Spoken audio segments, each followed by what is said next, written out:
Ya, selamat siang, Bapak Ibu, rekan-rekan, kembali lagi di talkshow Join Partners hari ini ya. Hari ini topik yang akan kita diskusikan mengenai pembelajaran tatap muka ya, dan vaksinasi COVID-19.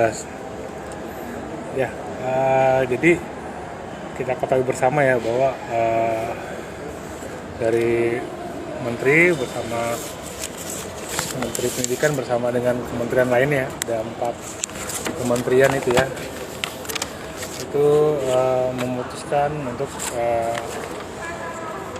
melalui SK bersama bahwa pembelajaran tatap muka dimulai di bulan Januari 2021. Nah, hari ini kita akan bersama dengan narasumber ya, yang juga merupakan aktivis ya dan advokat juga dari tim advokasi Peduli Pendidikan Indonesia ya, dengan Mbak Intan Nur Rahmawan. Nanti ya kita masih menunggu ya untuk kehadirannya Mbak Intan ya, agar bisa bergabung di live ini ya. Ya, jadi singkat aja ya, untuk dikenalkan, Mbak Intan ini merupakan advokat aktif ya, pendiri kantor hukum Rahmawanti dan Associates. Kemudian juga aktif di beberapa komunitas advokat ya, sebagai anggota tim advokasi peduli pendidikan, Peduli Indonesia, komunitas peduli BPJS Kesehatan ya. Selain itu juga Mbak Intan juga merupakan Ketua Bidang Pengaduan Lembaga Konsumen Yogyakarta ya, kemudian anggota BPSK Yogyakarta juga, anggota Asosiasi Pengacara Pengadaan, anggota Ikatan Pengacara Pajak, dan juga pengurus DPC Peradi Kota Yogyakarta. Ya, kita masih menunggu ya untuk Mbak Intan bergabung di talkshow siang ini ya, yang mungkin bisa menemani Bapak Ibu rekan-rekan dan istirahat siang ataupun sedang makan siang ya. Kita masih tunggu.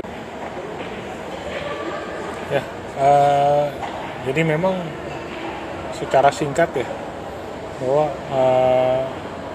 sejak terbitnya Kepres ya, nomor 12 tahun 2020 itu ditetapkannya bahwa pandemi COVID-19 ini sebagai bencana non darurat ya, dan sampai saat ini Kepres tersebut belum dicabut. Jadi kita coba kaitkan nanti dalam talkshow kali ini, sebenarnya bagaimana sih di saat Kepres 12 tentang penetapan bencana alam penyebaran COVID-19 ini kan belum dicabut ya, sebagai bencana nasional itu apakah memenuhi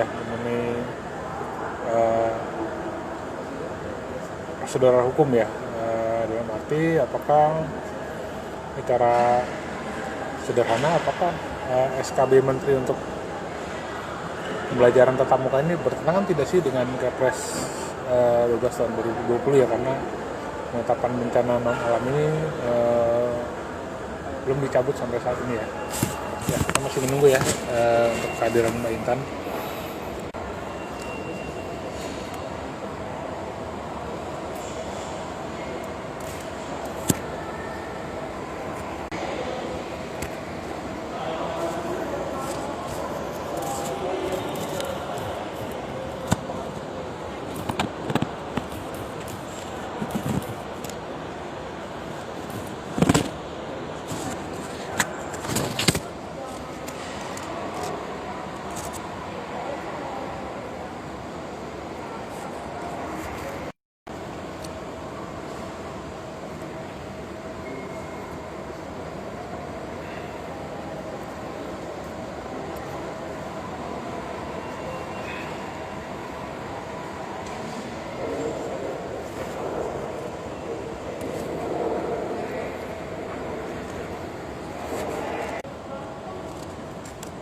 Ya,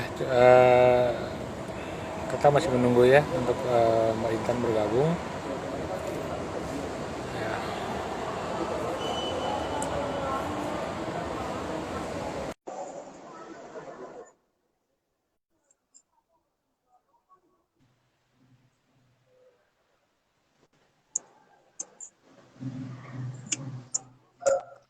Oh iya iya iya. Aduh, Halo, yang Mbak Intan. siang Ya, ya. apa kabar Mbak Udah Intan? masuk ya? Baik, alhamdulillah. Oh iya, Udah masuk ya. ya. Jadi ini ya, dalam mungkin 30 sampai 45 menit ke depan kita Ya. ini nih diskusi ya mengenai Oke oke. ya, pembelajaran tatap muka ya dan Oke juga vaksinasi. oke. Mungkin tadi saya sudah kenalkan Mbak Intan ya sebelum Mbak Intan bergabung ya. Ya, jadi Iya. Bapak Ibu dan saudara, Mbak Intan ini pendiri dari Kantor Hukum Rahmawati dan Associates ya. Dan juga aktif di Hmm. beberapa komunitas advokat ya, ada tim advokasi pendidikan, tim advokasi peduli hukum, komunitas peduli BPJS Kesehatan ya.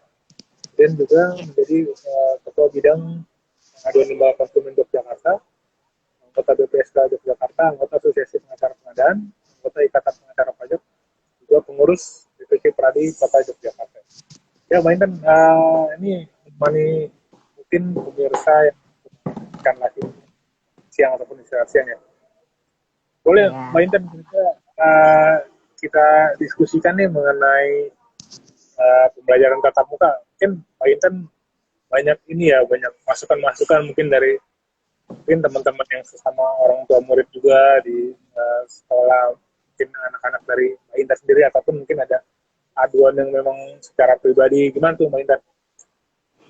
Iya. Jadi memang kita seluruh dunia ya, khususnya Indonesia itu memang sudah mengalami masa pandemi yang memang kita semua tidak menghendaki ya ini terjadi.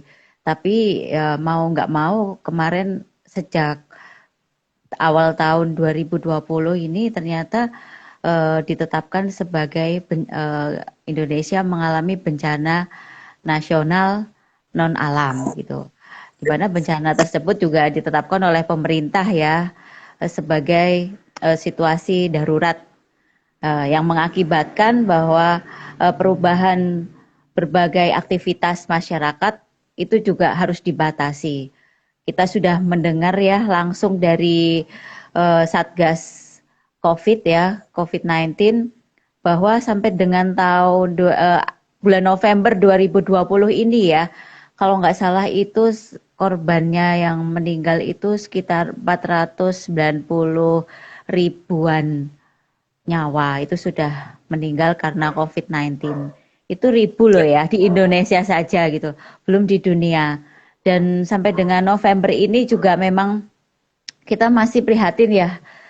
Terutama ini kemarin di tempat saya, tetangga saya juga ada. Kita benar-benar nggak menyangka gitu. Kenapa tetangga dekat itu juga ternyata sudah menjadi suspek juga, padahal tidak ada gejala apapun. Nah itu juga menjadi kekhawatiran tersendiri ya, meskipun ya, eh, sejak bulan Agustus itu memang sudah ditetapkan banyak apa namanya itu situasi banyak aktivitas yang tidak mungkin untuk dihentikan sama sekali begitu ya. Akhirnya ada istilah yang disebut dengan new normal. Nah, ya, new normal itu memang dianggap oleh sebagian masyarakat itu adalah era kebebasan. ya, Nah, tapi ya dengan adanya new normal tersebut itu bukan berarti kita bisa sebebas seperti yang dulu. Nyatanya dari new normal tersebut juga masih eh, tercatat angka-angka korban suspek COVID-19 itu makin bertambah juga gitu loh. ya, Meskipun yang meninggal pun meskipun ada juga yang disembuhkan, tetapi kita semua tidak berharap kalau kita menjadi salah satu data yang masuk oleh satuan Satgas itu. Nah, oleh karenanya dengan kekhawatiran tersebut itu apa namanya dari kemarin ada pengumuman dari Menteri Pendidikan sekitar tanggal 20 November ya. Itu sudah akan diizinkan kembali kegiatan belajar mengajar bertatap muka di sekolah. ya, Nah, itu kan juga aduh ini sebagai ibu-ibu ya gitu, sebagai wakil dari para orang tua juga gitu, itu tentunya kita sangat khawatir ya, apakah nantinya dengan kebijakan diizinkannya kembali bertatap muka tersebut itu malah justru akan menambah polemik pandemi itu tersendiri, atau nanti memang akan ada jaminan keamanan terutama ya yang menjadi kewajiban warga negara, kewajiban negara untuk melindungi warga negaranya adalah jaminan keamanan, keselamatan dalam melakukan aktivitas sehari-hari. Nah, oleh karena itu kemarin kita sempat diskusi juga ya dengan beberapa lembaga terkait seperti KPAI, kemudian lembaga konsumen, kemudian pemerintah daerah juga gitu. Ini sebaiknya kebijakan untuk mengizinkan sekolah bertatap muka kembali itu sebaiknya ditiadakan dahulu sampai dengan status bencana alam, bencana non alam ini dicabut terutama di Indonesia gitu. Tapi Mbak Ina sendiri kalau mendengar saat ini kan masih berlakunya kan ataupun berjalannya kan pembelajaran secara daring ya. Ya, Itu betul. apakah ada keluhan-keluhan juga ya mengenai pembelajaran secara daring ini, Mbak Intan? Iya. Ya, tentunya Dari memang Mbak Intan. iya, iya. Ya, memang dari awal pembelajaran daring ini memang ada pro dan kontranya. Banyak juga masyarakat sampai kita sering lihat di TV-TV juga ya, masyarakat terutama di daerah pedalaman itu yang mengeluhkan bahwa ada kesulitan dalam mengakses sinyal internet, itu ada. Kemudian ada juga beberapa siswa juga yang menjadi korban kekerasan dari orang tuanya sendiri karena tidak mampu untuk bisa mendidik anaknya begitu. Dan ada catatan-catatan lain begitu ya yang dianggap itu PJJ itu atau daring itu tidak tepat gitu loh. Tetapi itu sebetulnya kalau kita kalkulasi, kalau kita data dengan real gitu ya, sebetulnya itu memang mungkin hanya sebagian kecil saja gitu dari masyarakat yang tidak menyukai atau tidak bisa menerima sistem daring tersebut. Sebetulnya adanya kekurangan atau keterbatasan sistem daring tersebut itu sebetulnya juga bisa diantisipasi. Salah satunya juga bisa mengkomunikasikan dengan guru sekolah atau sekolahan yang terkait gitu, apa kendalanya, kemudian dicari bersama-sama. Contohnya saja dari tempat saya ini, ya saya bukan hidup di kota ya memang, tapi ya alhamdulillah masih apa itu namanya terjangkau gitu dari sisi jaringan, dari sisi tenaga pengajar juga. Di tempat kami itu juga dari tenaga pengajar menyadari bahwa tidak semua orang tua memiliki kesempatan, waktu dan kemampuan yang sama gitu dalam membimbing anaknya. Tapi kan dengan adanya apa keterbatasan tersebut, sekolah-sekolah juga memahami sebetulnya kan untuk tidak memberikan apa namanya penekanan ataupun kewajiban kepada siswa itu untuk cepat-cepat mengumpulkan tugas misalnya atau Iya, iya. memberikan kelonggaran lainnya lah gitu loh. Karena kan kita juga tahu ya tidak semua orang tua itu standby di rumah atau standby bisa mengajari anaknya. Itu dengan beberapa kebijakan yang diserahkan langsung kepada sekolah masing-masing ya insya Allah bisa inilah gitu loh, bisa diatasi dengan baik gitu Ya, loh. oke. Iya, iya. Jadi Iya, sebetulnya nih kalau sepengetahuan Mbak Intan, keterdesakan dari pemerintah mengeluarkan SKB itu apa sih ya? Jadi mereka seolah untuk semester ganjil ini atau tahun akademik 2020-2021 ini yang semester ganjil harus tetap muka itu apa keterdesakannya sih dari pemerintah kalau pengetahuan Mbak Intan iya. belajar Ya tatap memang muka? ya memang beberapa waktu yang lalu saya juga sempat mendengar itu ada beberapa keluhan dari siswa dan guru ya, terutama siswa yang mendekati masa ujian akhir. Ya itu memang ujian akhir itu apa namanya memang menjadi momok tersendiri juga dan sedikit menakutkan bagi para siswa itu yang tidak bisa atau ketinggalan untuk bisa mendapatkan materi pelajaran dengan baik. Sehingga kemarin beberapa sekolah juga memberikan kebijakan istilahnya itu masuk sekolah ya, tetapi konsultasi. Nah, itu yang saya dapatkan informasinya itu siswa itu boleh konsultasi di sekolah. Dalam arti tidak semua siswa yang mengalami apa namanya, tidak semua siswa itu diharuskan masuk sekolah, tetapi untuk siswa-siswa yang mengalami kesulitan saja itu bisa konsultasi di sekolah. Dalam arti bertatap muka langsung dengan guru. Nah, itu kan juga menjadi alternatif sebetulnya kan. Tidak perlu semua siswa itu datang ke sekolah, kemudian melakukan aktivitas yang namanya juga anak-anak ya gitu kan. Kita tidak bisa memastikan ketaatan mereka terhadap protokol kesehatan. Kemudian dari berbagai wilayah juga datangnya, kemudian bergabung di dalam satu kelas itu kan tentunya itu tidak bisa menjadikan jaminan ya adanya keamanan untuk tidak Ya, terjangkit virus-virus itu. Ya itu iya, kemarin ya mungkin kendalanya itu adalah kekhawatiran dari beberapa orang tua siswa yang sudah akan ujian akhir atau kekhawatiran dari guru-guru juga. Guru itu juga kan ada target juga gitu kan. Guru ada target untuk apa namanya KBM-nya itu harus menyampaikan apa setiap satu periode gitu lah. Itu mungkin bagi guru-guru tidak tersampaikan juga gitu. Ya, itu ya, ya itu terus ada juga guru ekstra kulikuler itu juga guru ekstra itu juga kan akhirnya juga kehabisan apa namanya lahan untuk bertugas kan karena ekstrakurikuler ditiadakan semuanya. Ya mungkin sekitar itu sih.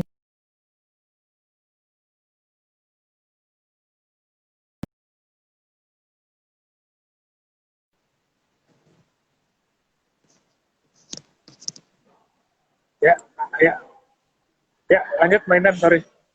Iya, Ya, iya. halo? Iya, iya. Mungkin kekhawatiran dari beberapa orang tua dan apa namanya laporan-laporan terhadap adanya kekerasan terhadap anak itu yang mungkin menyebabkan adanya kebijakan diizinkan untuk bersekolah gitu loh. Ya, Ya sebetulnya ya ini itu. tentang pembelajaran daring maupun tatap muka ini. Jadi kalau pemirsa, Bapak Ibu, saudara-saudari yang ingin bertanya silakan ke kolom chat ya. Kita masih ada waktu untuk tanya jawab. Ya, jadi Bang Intan, saya ingin ini juga nih menggali sedikit dari sisi uh, perhitungan mungkin biaya peserta didik nih. Katakanlah kan sekarang daring ya. Katakanlah apakah semua sekolah itu memperlakukan untuk SPP-nya atau full atau mungkin ada sekolah yang memperlakukan SPP-nya mungkin berapa persen ya. Iya. Atau gimana tuh Pak Intan di lapangan tuh kalau pengetahuan Pak Intan? Iya, memang dari awal kebijakan untuk PJJ itu mayoritas ortu siswa itu langsung fokusnya ke ini ya, ke biaya Ya, sekolah itu. Kalau kebetulan kalau saya itu memang anak-anak saya ada di sekolah negeri, sehingga memang sudah difasilitasi oleh pemerintah. Tapi kami juga ada pembayaran iuran-iuran tertentu juga, yang pada akhirnya karena tidak ada KBM, ya sudah kebijakan kami semua dari pengurus itu dikembalikan semua ke apa namanya orang tua siswa. Lagi pula kan kemarin beberapa saat pandemi ini kan memang kondisi ekonomi secara global itu anu ya apa namanya kesulitan juga dari para orang tua itu sehingga mereka sangat menghargai dan sangat berterima kasih apabila SPP pembayaran atau iuran dari sekolah itu dikembalikan sampai dengan masuk kembali gitu. Nah, itu tapi mungkin tidak berlaku untuk sekolah swasta ya. Dalam hal ini kan ya, sekolah swasta mungkin komersil sifatnya sehingga kita tidak tahu persisnya langsung, tetapi alangkah baiknya memang sekolah swasta pun menyesuaikan gitu loh. Kalau memang ada PJJ atau daring itu ya sebaiknya untuk biaya-biaya itu juga ditiadakan gitu. ya. Jadi artinya sampai saat ini pun belum ada uh, ketetapan mungkin dari pemerintah ya untuk Iya, menyeragamkan biaya pendidikan seharusnya berapa di saat masa pandemi itu ya. Ini ya belum diserahkan ada. ke ya, serahkan ke Ya, masing-masing sekolah mungkin. Apakah itu termasuk kebijakan dari kepala daerah atau bagaimana tuh Mbak Intan seharusnya?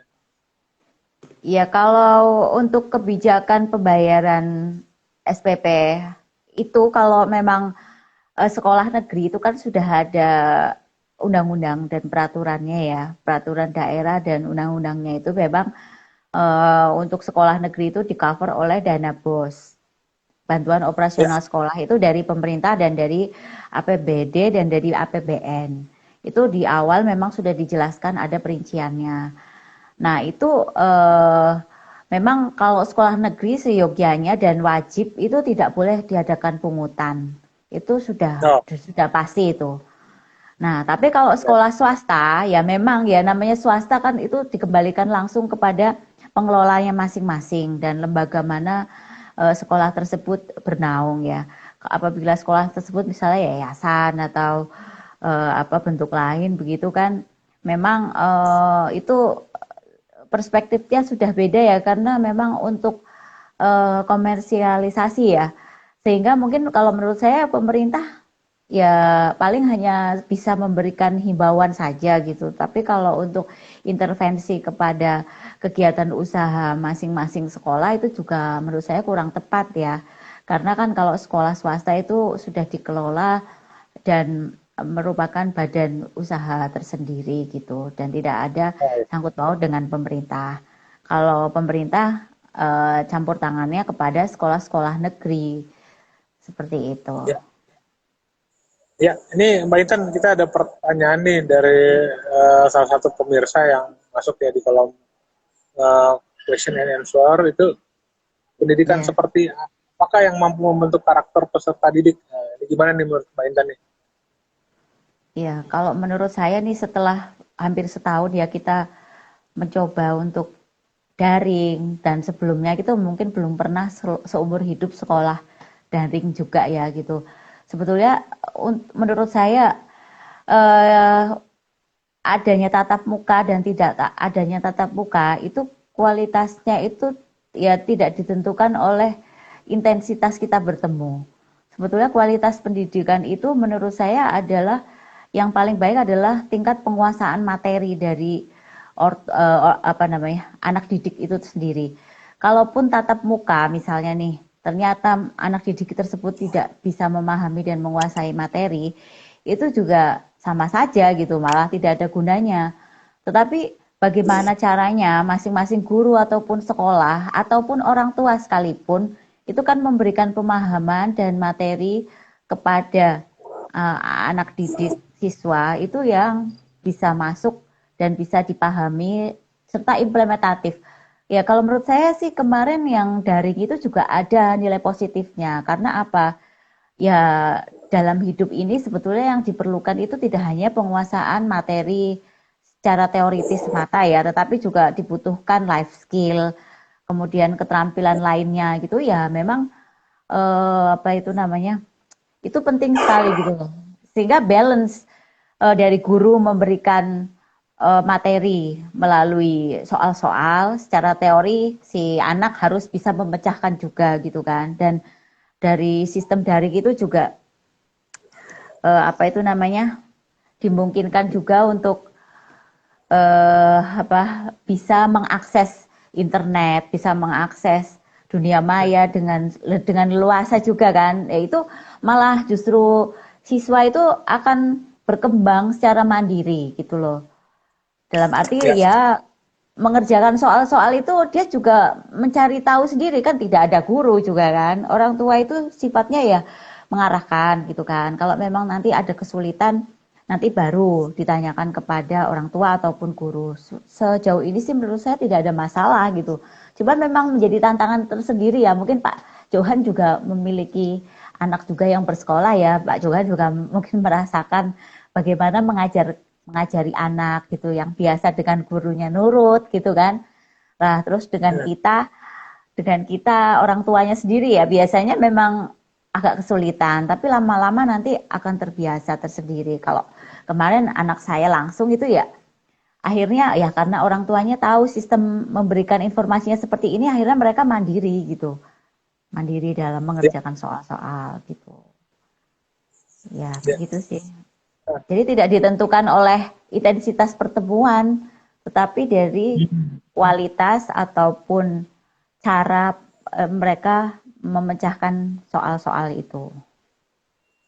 Ya. Gitu Pak Johan. Ya. Kemudian ini kembali lagi ke pembelajaran tatap muka nih, Mbak Intan, kan ada statement ya dari Pak Menteri kita di beberapa media, mungkin hampir semua media juga menyampaikan bahwa orang tua peserta didik ini mempunyai hak ya untuk menolak ya untuk mengikuti pembelajaran tatap muka ini. Menurut Mbak Intan gimana nih? Apakah bisa diimplementasikan kalau melakukan hal seperti demikian? Iya. Ya kalau menurut saya sangat bisa implementatif ya karena tanggung jawab dari keamanan dan keselamatan anak itu kalau di rumah itu kan menjadi tanggung jawab orang tuanya. Nah, kalau dia itu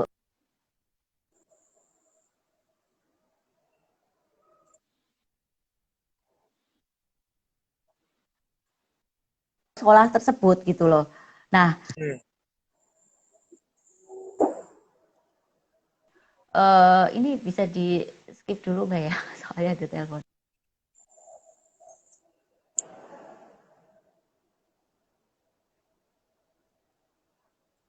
Uh, ini agak terjeda ya jaringan dari uh, koneksi dari Mbak Intan. Ya. Iya, Jadi iya. tadi Ini menurut saya itu memang tanggung jawab anak ketika berada di sekolah itu pasti mutlak menjadi tanggung jawab sekolah dan guru itu sendiri. Nah, dalam situasi pandemi yang seperti ini, apakah sangat memungkinkan begitu kan? Sekolah ataupun guru itu bisa menjamin keamanan dari apa namanya siswanya yang akan dipertemukan nanti dalam kegiatan belajar mengajar. Meskipun sudah ada protokol kesehatan, tapi kan siswa tersebut datang dari berbagai wilayah dengan interaksi dan aktivitas masing-masing yang guru sendiri mungkin tidak bisa memantau langsung begitu loh. Sehingga memang sangat beralasan apabila siswa itu orang tua itu juga menolak adanya pertemuan sebelum status bencana nasional ini dicabut. Karena ya kemarin kita juga sudah ada beritanya ya satu sekolah SD juga ada yang terjangkit corona juga di Yogyakarta juga gitu. Nah kita tidak ingin itu terjadi juga di wilayah lain.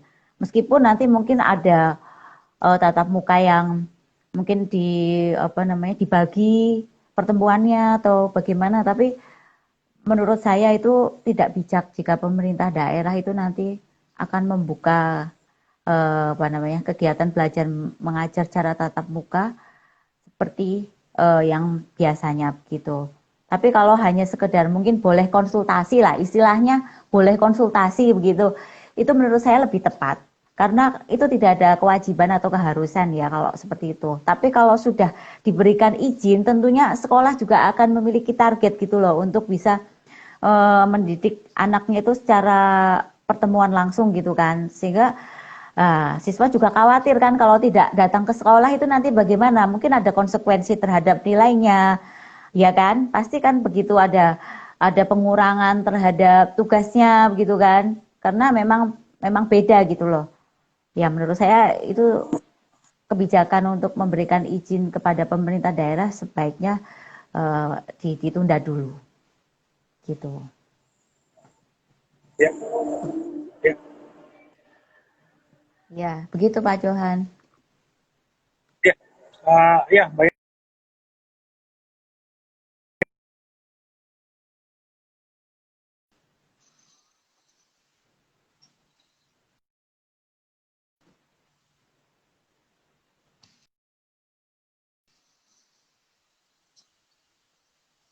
vaksin ya, Mm-mm. vaksinasi untuk pada tenaga pengajar ataupun peserta vaksinasi COVID-19 menurut Mbak Intan gimana nih?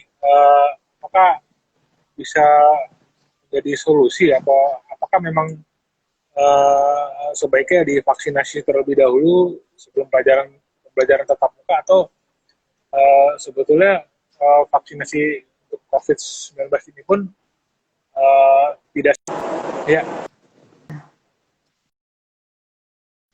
Itu ya, itu gimana tuh kalau pendapat Mbak Intan mengenai vaksinasi COVID-19 dikaitkan dengan pembelajaran tatap muka?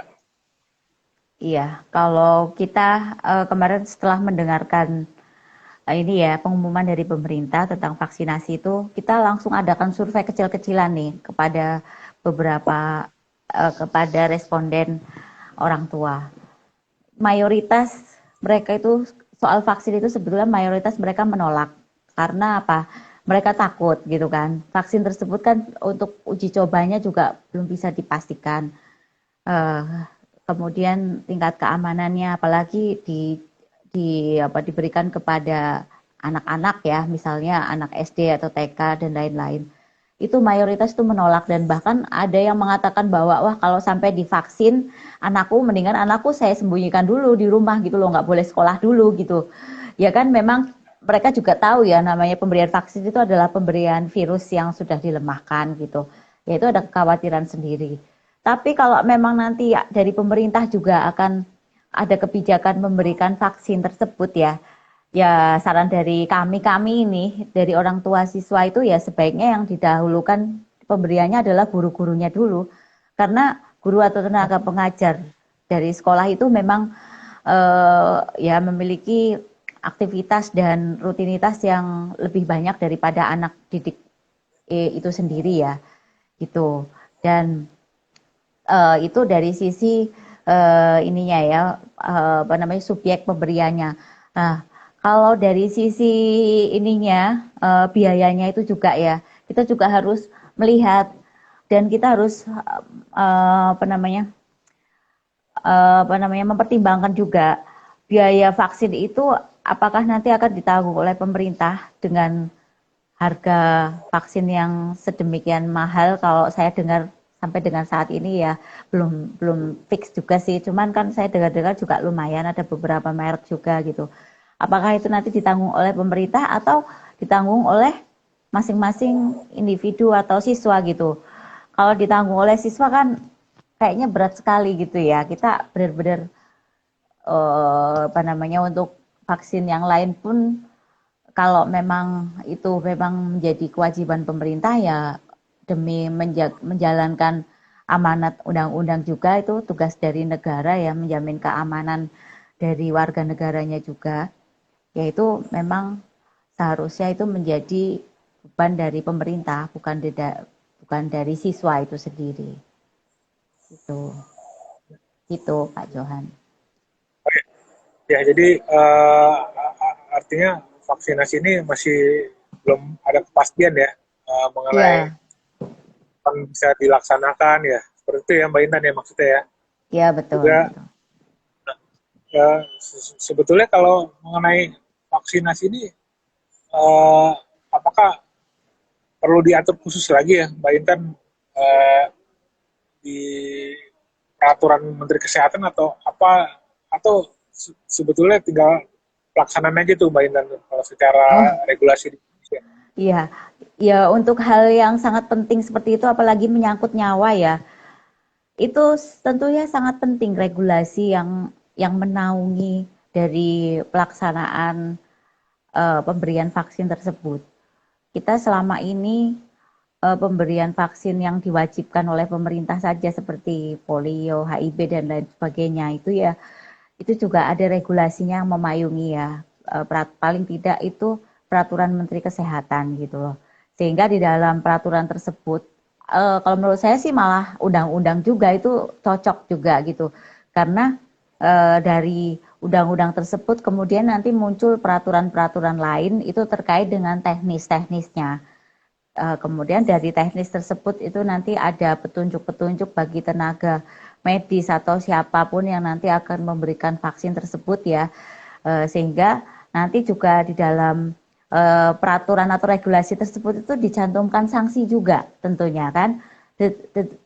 Dicantumkan sanksi bagi mereka tenaga nakes atau tenaga medis itu yang akan memberikan vaksin, kemudian sumber dari vaksin itu dari mana itu juga harus bisa dipastikan gitu kan. Kan tidak mungkin nantinya akan ada beberapa supplier gitu ya atau akan ada beberapa apa namanya produsen gitu kan, produsen untuk menciptakan vaksin tersebut. Nah, itu ya harus bisa dipertanggungjawabkan melalui payung regulasi. Ya, begitu, Pak. Memang penting sekali sih regulasi itu. Ya, ya. eh, jadi nih, Mbak Intan nih, kalau terkait vaksin nih, pertanyaan terakhir mungkin ya, yang dapat diutarakan juga. Jadi keputusan untuk pemberian vaksinasi ini di tangan siapa nih di pemerintah kita nih? Apakah di presiden, di Ya. satgas, atau mungkin di Menteri Kesehatan nih, Mbak Intan?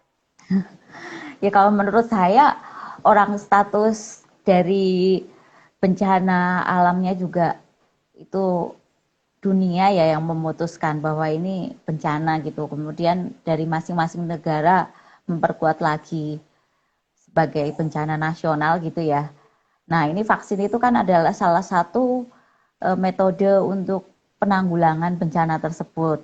Sehingga menurut saya itu sangat tepat apabila pemerintah pusat yang memberikan apa itu namanya naungan gitu kan, yang mengatur dan bisa apa itu namanya mengimplementasikan pemberian vaksin tersebut secara aman dan benar kepada masyarakat atau warganya.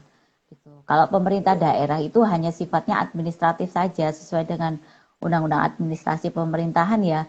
Nanti tentunya sifatnya nanti hanya administratif teknis nih. Biasanya teknis dari pemerintah daerah misalnya karena dikaitkan dengan kesatuan gugus tugas yang bekerja di masing-masing daerah tersebut kan lebih memahami kondisi lapangannya seperti apa ya. Nanti pemerintah daerah nanti akan membuat semacam peraturan bupati atau peraturan gubernur begitu ya, yang untuk mengimplementasikan vaksin tersebut. Sehingga nanti memang pelaksanaannya kepada pemerintah daerah sebatas teknisnya saja gitu. Untuk secara globalnya tentu harus dari pemerintah pusat, bukan dari Menteri Kesehatan atau dari menteri yang lain. Nah, nanti untuk pelaksanaannya dari pemerintah pusat nih misalnya dalam bentuk undang-undang atau dalam bentuk kepres begitu, nanti pelaksanaannya bisa dilaksanakan oleh menteri yang membidangi hal tersebut gitu. Ya kan, kita juga harus mempertimbangkan juga tidak hanya Menteri Kesehatan, tapi dari sisi agama juga bagaimana. Karena mayoritas penduduk Indonesia juga mayoritas Muslim, itu perspektif dari bidang keagamaan itu juga bagaimana. Apakah memang diperbolehkan atau tidak gitu kan. Harus dikaji juga tentunya. Begitu Pak. Ya, ya, uh, ya. Jadi apa ini? Mungkin Mbak Intan vaksinasi ini apakah perlu ini dijadikan salah satu manfaat di BPJS Kesehatan, gimana tuh Mbak Intan? Kalau dijadikan satu. Ya, ya setuju banget gitu. Karena kan nantinya kalau memang itu biaya juga di cover oleh pemerintah ya, itu kan pasti distribusinya kepada masyarakat nanti dalam bentuk apa nih gitu kan? Apakah nanti langsung dari jaminan kesehatan masyarakat, Jamkesmas misalnya nih, atau Jamkesda. Mungkin Pak Johan juga pernah mendengarkan itu ya, kalau di masing-masing daerah kan ada sendiri-sendiri tuh. Atau memang harusnya memang lewat BPJS itu malah menurut saya lebih tepat gitu. Karena kan BPJS itu iya sangat tepat gitu. Karena ini kan termasuk penyakit yang sangat membahayakan gitu ya, kategori penyakit membahayakan dan membutuhkan penanganan cepat begitu. Nah, itu sudah cocok sekali dengan Undang-Undang BPJS juga, di mana penyakit-penyakit yang di cover itu ada 144 kalau nggak salah ya, bisa di cover oleh BPJS. Nah, itu ditambahin saja gitu, ditambahin melalui peraturan pemerintah gitu. Eh, apa namanya COVID-19 itu juga termasuk dari yang di cover oleh BPJS karena COVID-19 itu juga tidak sedikit ya, bukan hanya flu biasa tapi untuk penanganannya juga membutuhkan perawatan yang eksklusif juga gitu. Kalau masyarakat pribadi gitu tentunya juga kasihan tidak akan mampu nantinya. Ya setuju sih Pak kalau di cover dalam BPJS itu. Ya Ya, itu.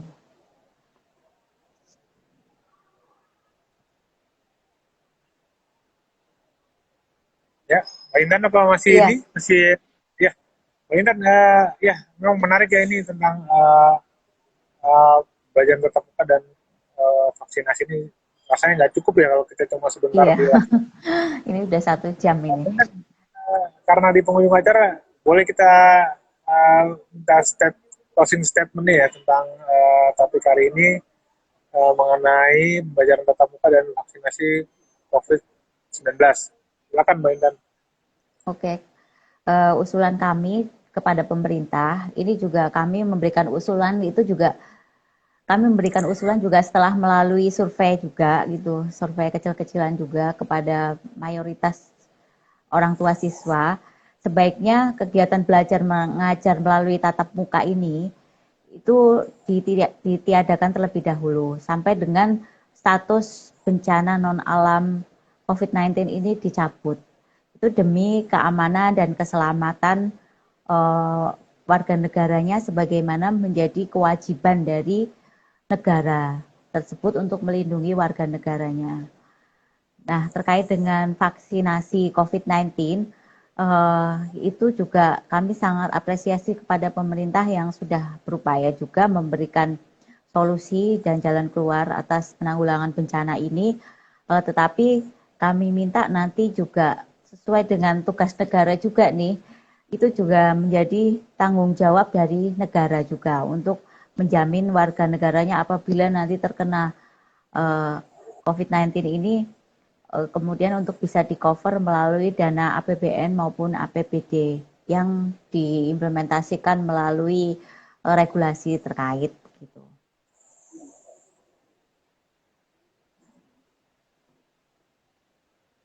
Iya, Ya, gitu Pak. halo Mbak Intan, masih Iya, gabung? iya, Ya, iya Pak. iya jadi pada prinsipnya ini ya, kalau mengenai pembelajaran tatap muka ini memang perlu dikaji lebih dalam ya, nggak bisa kelihatannya untuk nanti Januari ini pun sepertinya terburu-buru ya, kurang lebih begitu ya Iya, Mbak Intan ya.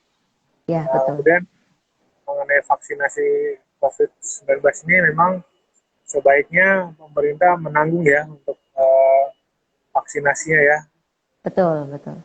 baik itu dari APBN ataupun dari APBD ya. Lebih begitu ya Mbak Intan ya. Iya betul. Ya, Ya, Mbak Intan, ini kan dalam hari ini kan Hari Guru Nasional ya. Ada pesan-pesan nggak Mbak Intan untuk iya. guru di Indonesia nih Mbak Intan ya? Silakan. Iya, iya.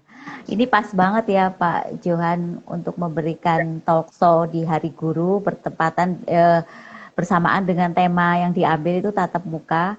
Ya, tentunya kepada para guru juga kami mengucapkan selamat Hari Guru dan terima kasih atas segala jasa yang diberikan sehingga kami juga bisa menerima pendidikan dengan maksimal sampai dengan saat ini. Nah, kami juga berpesan kepada para guru supaya semoga tetap sehat selalu, sehat fisik dan sehat mentalnya begitu kan, sehingga bisa memberikan materi dan mendidik anak-anak atau siswa dengan baik dan bahagia. Bahagia itu juga penting ya kepada para guru dan kepada pemerintah juga kami mohonkan juga untuk terus diperhatikan kesejahteraan dari para guru itu sendiri agar mereka juga dalam menyampaikan pendidikan kepada siswa juga ini apa namanya terus semangat gitu, tetap semangat gitu. Dan terakhir guru memang bukan orang yang sempurna, bukan orang yang istimewa, tapi kami juga bisa istimewa karena jasa para guru. Selamat Hari Guru. Ya, ya luar biasa Mbak Intan pesannya ya untuk guru di Indonesia. Ya, pemirsa Bapak Ibu, saudara-saudara sekalian, demikian talk show Doen Partners hari ini. Terima kasih Mbak Intan ya sudah bisa Ya, meluangkan sama-sama. waktu di istirahat siang maupun di jam makan siang ini. Kita bertemu lagi di talk show Join Partners berikutnya. Stay safe, stay healthy, and stay productive. Sampai jumpa, Mbak Intan. Terima kasih ya, Mbak Intan. Ya, terima sama-sama Pak Juan.